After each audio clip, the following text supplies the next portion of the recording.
नमस्कार, सत्येंद्र.com में आपका स्वागत है। एक नजर अब तक की सुर्खियों पर। कांग्रेस के द्वारा निकाली जा रही भारत जोड़ो यात्रा के शुक्रवार को 100 दिन पूरे हो गए हैं। इन दिनों ये यात्रा राजस्थान में चल रही है। ये यात्रा तमिलनाडु, केरल, कर्नाटक, आंध्र प्रदेश, तेलंगाना, महाराष्ट्र, मध्य प्रदेश का सफर तय करते हुए राजस्थान पहुंची है। यात्रा में राजस्थान के मुख्यमंत्री अशोक गहलोत, प्रदेश कांग्रेस अध्यक्ष गोविंद सिंह डोटासरा, पूर्व deputy CM Sachin Pilot, cabinet मंत्री प्रताप सिंह खाचरियावास सहित राजस्थान कांग्रेस के तमाम बड़े नेता शिरकत कर रहे हैं। भारत जोड़ो यात्रा कुल 3,570 किलोमीटर की है। हिमाचल प्रदेश के मुख्यमंत्री सुखविंदर सिंह सुक्खू सहित कांग्रेस के सभी नवनिर्वाचित विधायक भी इस यात्रा में शामिल हो रहे हैं। तवांग में भारत और चीन के सैनिकों के बीच हुई झड़प को लेकर संसद के शीतकालीन सत्र में लगातार हंगामा हो रहा है। कांग्रेस के राज्यसभा सांसद रणदीप सुरजेवाला ने राज्यसभा में सस्पेंशन ऑफ बिजनेस नोटिस के तहत भारत चीन सीमा विवाद के मुद्दे पर चर्चा कराने की मांग की है। कांग्रेस के सांसद मनीष तिवारी ने तवांग में हुई झड़प को लेकर स्थगन नोटिस दिया है, जबकि कांग्रेस की सांसद रंजीत रंजन ने बेरोजगारी के मुद्दे पर चर्चा के लिए स्थगन नोटिस दिया है। बताना होगा कि कांग्रेस समेत तमाम विपक्षी दलों ने मोदी सरकार से तवांग के मुद्दे पर विस्तृत चर्चा कराने की मांग की है, जबकि केंद्र सरकार का कहना है कि रक्षा मंत्री राजनाथ सिंह इस मामले में संसद के दोनों सदनों में बयान दे चुके हैं। भारत और चीन की सेना के बीच अरुणाचल प्रदेश के तवांग सेक्टर में झड़प के बाद भारतीय सेना की पूर्व कमान के प्रमुख लेफ्टिनेंट जनरल आरपी कलिता ने कहा है, अब हालात नियंत्रण में हैं। समाचार एजेंसी एएनआई के मुताबिक कलिता ने कहा, इस मामले का स्थानीय स्तर पर समाधान हुआ है और बुमला में भी एक फ्लैग मीटिंग हुई है और अब हालात नियंत्रण में हैं। इसके साथ ही उन्होंने कहा कि सेना के तौर पर हम हमेशा अपने देश की रक्षा के लिए तैयार हैं, शांति हो या संघर्ष। पहला काम बाहरी या आंतरिक खतरे के खिलाफ देश की क्षेत्रीय अखंडता को सुनिश्चित करना है। हम सभी परिस्थितियों और आकस्मिकताओं के लिए तैयार हैं। बॉलीवुड के दिग्गज अभिनेता अमिताभ बच्चन ने फिल्मों में अभिव्यक्ति की आज़ादी को लेकर सवाल उठाया है। कोलकाता इंटरनेशनल फिल्म फेस्टिवल 2022 के मंच पर उन्होंने कहा, 1952 में सिनेमेटोग्राफर एक्ट ने सेंसरशिप को निर्धारित किया था और आज भी फिल्म सर्टिफिकेशन बोर्ड के द्वारा इसे बरकरार रखा गया है, लेकिन बावजूद इसके मंच पर बैठे साथी इस बात से सहमत होंगे कि आज भी नागरिक आज़ादी और अभिव्यक्ति की आज़ादी पर सवाल उठाए जा रहे हैं। इस कार्यक्रम में शाहरुख खान ने भी अपनी बात रखी और सोशल मीडिया पर फैलाई जा रही नेगेटिव बातों का जिक्र किया। शाहरुख ने कहा कि मैंने कहीं पढ़ा है कि नकारात्मकता सोशल मीडिया के इस्तेमाल को बढ़ाती है और इस तरह इसके व्यावसायिक मूल्य को भी बढ़ाती है। इस तरह की चीज़ें सामूहिक नैरेटिव करती हैं, जिससे ये विभाजनकारी और विनाशकारी हो जाता है। शाहरुख ने कहा कि दुनिया चाहे कुछ भी करे, हम जैसे लोग सकारात्मक रहेंगे।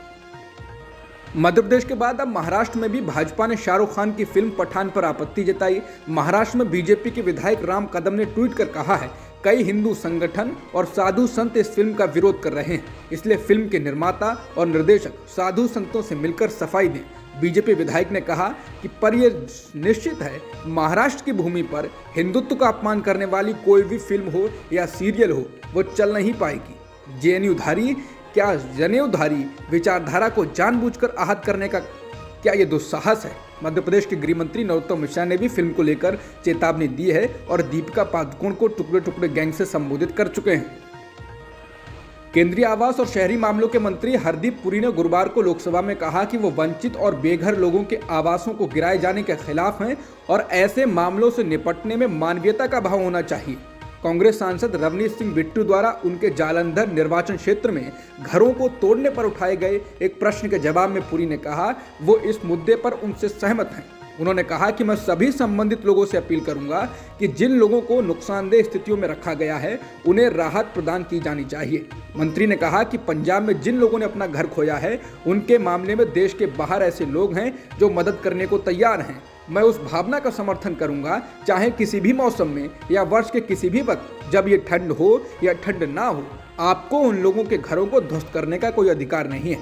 उन्होंने कहा कि ऐसे मानदंड हैं जिनका पालन किया जाना चाहिए और उसके केंद्र में एक मानवीयता होनी चाहिए कि लोग जो बिना आश्रय के हैं, बिना घर के हैं, उनके अस्थायी स्थानों को ध्वस्त करने के बजाय आश्रय प्रदान किया जाना चाहिए। मोदी सरकार की ओर से राज्यसभा में बताया गया है कि केंद्र सरकार ने पिछले 5 सालों के दौरान विज्ञापन पर 3,723 करोड़ रुपए खर्च किए।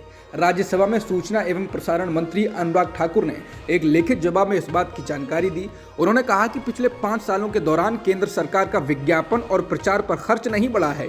केंद्र सरकार के दिए गए आंकड़ों के मुताबिक साल 2017-18 में विज्ञापन पर 1220.89 करोड़ रुपए खर्च किए गए। वहीं इसके अगले साल 1106.88 करोड़ रुपए खर्च किए गए। इसके अगले सालों में भी खर्च कम हुआ। दिल्ली के नए मेयर का चुनाव 6 जनवरी को होगा। दिल्ली के उपराज्यपाल विनय कुमार सक्सेना ने एमसीडी की पहली बैठक के लिए नोटिफिकेशन जारी कर दिया है। चुनाव के दौरान एमसीडी के 250 पार्षदों के साथ ही दिल्ली विधानसभा के 13 विधायक और दिल्ली में लोकसभा और राज्यसभा के 10 सांसद भी वोट डाल सकेंगे, जबकि एमसीडी में एलजी के द्वारा मनोनीत पार्षदों को चुनाव में वोट डालने का अधिकार नहीं है।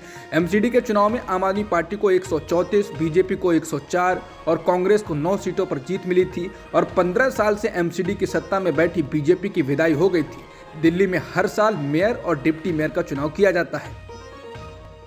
सोशल मीडिया प्लेटफॉर्म ट्विटर ने गुरुवार को कई दिग्गज संस्थानों के पत्रकारों के अकाउंट को सस्पेंड कर दिया। इन पत्रकारों में New York times, CNN, the independent और वॉशिंगटन पोस्ट के पत्रकार शामिल हैं। न्यूज एजेंसी रॉयटर्स के मुताबिक इन पत्रकारों को ट्विटर पर अकाउंट सस्पेंडेड का नोटिस दिख रहा है। अभी तक ये नहीं पता चला है कि इन संस्थानों के पत्रकारों के ट्विटर अकाउंट को क्यों सस्पेंड किया गया। इस बारे में पूछे जाने पर कि एलन मस्क ने कहा है कि दिन भर उनकी आलोचना करने में कोई परेशानी नहीं है, लेकिन उनकी रियल टाइम लोकेशन के बारे में पता लगाना और उनके परिवार को खतरे में डालना ठीक नहीं। एलन मस्क ने कहा है कि पत्रकारों पर भी वही नियम लागू होते हैं जो बाकी अन्य लोगों पर लागू होते हैं। गुरुवार को जब एलन जेट के अकाउंट को सस्पेंड किया गया तो मस्क ने कहा था कि ट्विटर अपने प्लेटफॉर्म के यूजर्स को उनके प्राइवेट जेट को ट्रैक करने के बारे में अपनी बात रखने की आज़ादी देता है, लेकिन जब इस अकाउंट को चलाने वाले जैक स्विनी ने मस्क और उनके साथियों का पीछा करना शुरू किया तो इसके बाद ट्विटर ने अपने प्राइवेसी रूल्स में बदलाव किया था।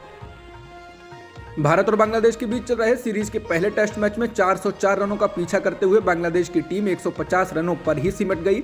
इस मैच में लंबे समय के बाद टीम में शामिल हुए कुलदीप यादव ने अपने करियर का सबसे बेहतरीन प्रदर्शन करते हुए 49 रन पर 5 विकेट झटके। इससे पहले दूसरे दिन का खेल खत्म होने तक बांग्लादेश ने 8 विकेट के नुकसान पर 133 रन बनाए थे और फिर तीसरे दिन 150 रनों पर ऑल आउट हो गए। पहली पारी में भारत ने 404 रनों का स्कोर बनाया था। अब तक की खबरों में इतना ही। बाकी खबरों के लिए बने रहिए सत्येंद्र.com के साथ।